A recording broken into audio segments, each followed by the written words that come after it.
Assalamu alaikum and welcome back to my literary club. Today I'll explain the structuralism literary theory. I've already explained the feminist literary theory. I will give its link in the description. What is structuralism? Structuralism is a theoretical approach in literature, linguistic philosophy that analyzes the structure and the underlying pattern in human culture, language, and thoughts. According to structuralists, there is always an underlying pattern, structure, or the underlying meaning of any text. Every text in of literature or every text in the world have some kind of structure in it. For example, the structure of the dramas of the 16th century was that there will be a opening scene, then rising action, then climax, then falling action, then resolution. So there was a structure. Like this, there is a structure in each and every text of the literature, and this structure also have some underlying meaning. Okay, not the text that is in front of our eyes does not have that literal meaning. It also has some underlying meaning. That was the idea of structuralism. Some of the major structuralist theorists are Ferdinand de Saussure, Claude Lévi-Strauss, Roland Barthes, Vladimir Propp, Jacques Lacan, and Michel Foucault. We'll discuss in their contributions in the further video. Let us discuss the key ideas of the structuralism. First of all, that language as a system. The structuralist believes that meaning derives from its position within a larger system, not in an isolated element. Because they believe, I've earlier discussed that they believe that each text, each word of the text have a structure. And it's part of a structure. It's part of, for example, a word is part of a line, and we cannot understand that word in isolation without understanding that line. So, for example, cat gains its meaning not from the word itself, but because it is not dog or it is not bad, so that is why it's cat. So there's an opposition. Something is absent. This image of cat is not dog, so this must be cat because it's a part of a larger language structure. So that's how the word meaning generates. Secondly, binary opposition. Many concepts are understood through contrast. These pairs of contrasting ideas structure meaning. Now, for example, there are many concepts around us that are contrasting. For example, light and dark. For example, male and female. For example, good and evil. Now, if there was not darkness, then how could we understand the light? If there were not females, then we could not be able to understand the male.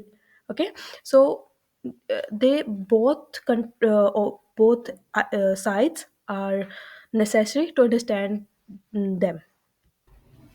Next main idea was the critique on humanism. The humanist was also a literary theory that believes that it is the individual mind that creates the meaning from a text. They believe that if there is a text, then it must have some different meanings for different individuals because of their different thought processes. But according to structuralism, they denied that idea, and they say that meaning relies within the text, not within the individual. The meaning of the text remains the same. Individual may change. We'll discuss it further. One of the main ideas of structuralist that was given by the Saussure was the theory of sign, signified, and the signifier. So he proposed that language is a system of sign, and each sign consists of two parts. Okay, each and every word of the language is a sign, and it consists of two parts. Number one, signifier, and number two, signified. Signified is a sound that we create, is the image that it comes in front of our eyes, or the word we read. Any form of the signifier we receive, and then the mental image that creates in our mind is the signified. For example, uh, here I've given the example of tree. This word tree, if I'm speaking the word tree, so that's a spoken sound. Or if you're reading the tree, then a written word. So that word tree is signifier, and the image that comes to your mind of the tree. Obviously, whenever uh, someone speaks any word, the image comes in our mind. So the image of any tree comes in your mind is signified, and the combination of both is sign. The meaning of the tree in language is sign.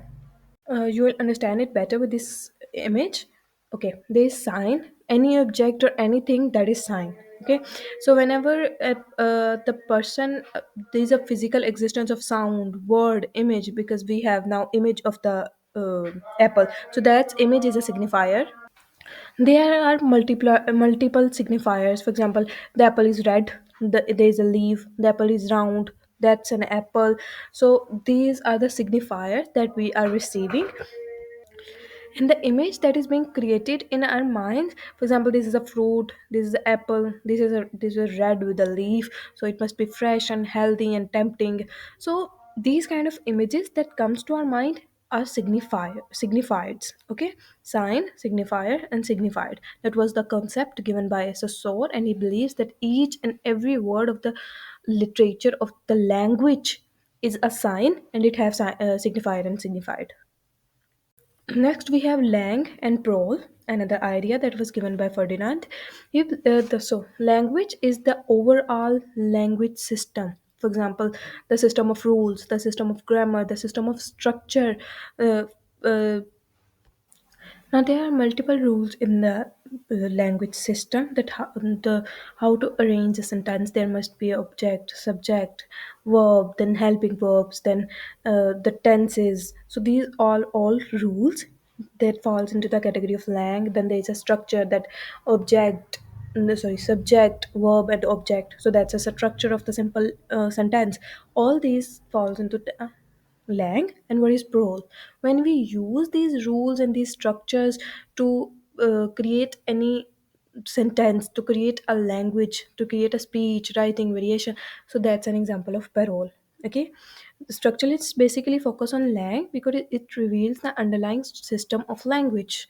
Now, if we focus on the lang of this very line, the structuralist focus, now we'll see that this is written in the present tense. This, what is the meaning of this sentence, why this, the context of this line. So all these things falls in the category of lang. So that's why structuralists focus mainly on lang. I hope you understand the difference of lang and prose. Now look at this picture. The lang is very small because there are only 26 alphabets in the English language, and there are only some rules and structures to create thousands and millions and billions of paroles. Okay, so lang is small and parole is larger because every person uses that lang, the rules, grammar, and the alphabets of the language to make many paroles. Now, due to their own interest in the underlying meanings, the structuralists focus on lang. Synchronic versus diachronic analysis. Now, synchronic analysis of the language focus on the system at a specific moment or particular period. For example, we focus on the English language of 16th century, of Renaissance age. Okay, now we'll focus on the particular period or the particular moment, or for example we'll focus on the particular language of the say Shakespeare. Now we'll focusing on the particular specific person, the language of a specific person. That is synchronic analysis of language. And diachronic analysis of language is the historical evolution of the system over time. Now we'll study that for example, there was the word thou was used instead of yours in 16th century. Now we study that it was spoken as thou, then thy, and then your, you. So how this word evaluate over time in the historical evolution over the time, that's a diachronic analysis. Now structuralists focus on the synchronic analysis. Why? Because they try to understand the underlying patterns at a specific period of a specific era or of a specific person, to deeply understand the, for example, they focus on Shakespeare to deeply understand the meanings of the text of the Shakespeare. Because if any of you have read the Shakespeare, there are always the underlying meaning in each and every line of that text, in each and every line of his poem or of his dramas. So they try to uncover that underlying meaning and that structure, that how he created those dramas. mm, because there must be a structure of those dramas, that's why those dramas are so impactful. So this study is synchronic study, holistic approach. Structuralist believes that the meaning of any part of the text depends upon its relationship with other parts. Okay, now I've earlier discussed that they believe that, for example, I've given the example of symbols or characters or dialogue could only be understand within that context of the whole text. Now, for example, there is a symbol of fire. Now, the fire have multiple meanings. The fire have meaning of passion. The fire have meaning of destruction or the life force. Now, how could we differentiate that? What is the meaning of the fire at that very point? We have to understand the whole text. We have to understand the context of that fire in order to understand the um symbol. So this means that meaning of any part of the text depends upon its relationship with other parts.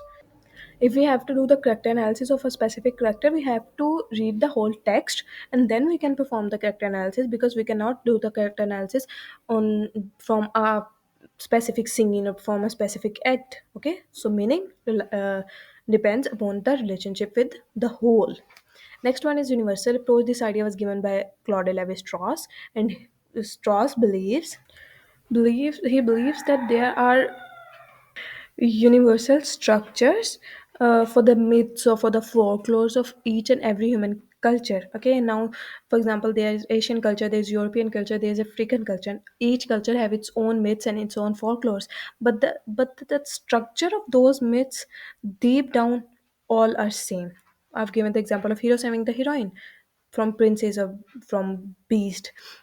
Now, we have stories of Cinderella or the Snow White, or the Beauty and the Beast. Now, what is common in all this? There is a heroine who is in misery, who is in trouble, and the hero is saving her from the beast or from the stepmother. Now, same kind of stories are present in the Asian and in the African culture. So, according to Strauss, the deep down the structure of all the folklores and all the myths are same. Last one is the rejection of individual agency. I've discussed it in the critique of humanism, that structuralists believe they minimize the role of individual creativity. Okay, you do not have to interpret the text in your according to your own thinking, according to your own perception, because the text have its own meaning. That's the idea of structuralists. Ronald Barthes, in his essay "The Death of the Author," means states that meaning shaped by the structure, not by the individual. Okay, the meanings remain the same because the meaning is inside the text. It is not in the minds of the interpreter or the mind of the reader. So they reject the individual creativity, the individual agency in interpreting any text. These were some of the main major key concepts, key ideas of the structuralism. Now I'll explain the goals of the structuralism: to identify the universal structures, to read each and any text. If we are reading any text with the lens of structuralism, we have to identify its structure, its main structure of the story. Secondly, we have to study the meaning of the text or the meaning of the symbols and characters of in the text through the relationship with the whole text. Okay, so in order to understand any symbol or the character, we have to understand its meaning with the its relationship with the whole text. Another goal of the structuralism was to establish language as a system, the system of trying and parole. Shift from individual to the structure. I've discussed it that they shift from the individual creativity to the they rely completely on the structure, and they apply scientific methods to humanities, because the humanists believe that there's always in the hand of individual, the meaning is always in the hand of individual, but they apply scientific methods, the structures, and they believe that meaning relies in structure. I hope you enjoyed watching the video. If you have any question regarding structuralism, you can ask in the comments below. Also, you can give your suggestion about next theory to explain in the comments. Please like and share the video, subscribe my channel, and press the bell icon to get the notification of the next video.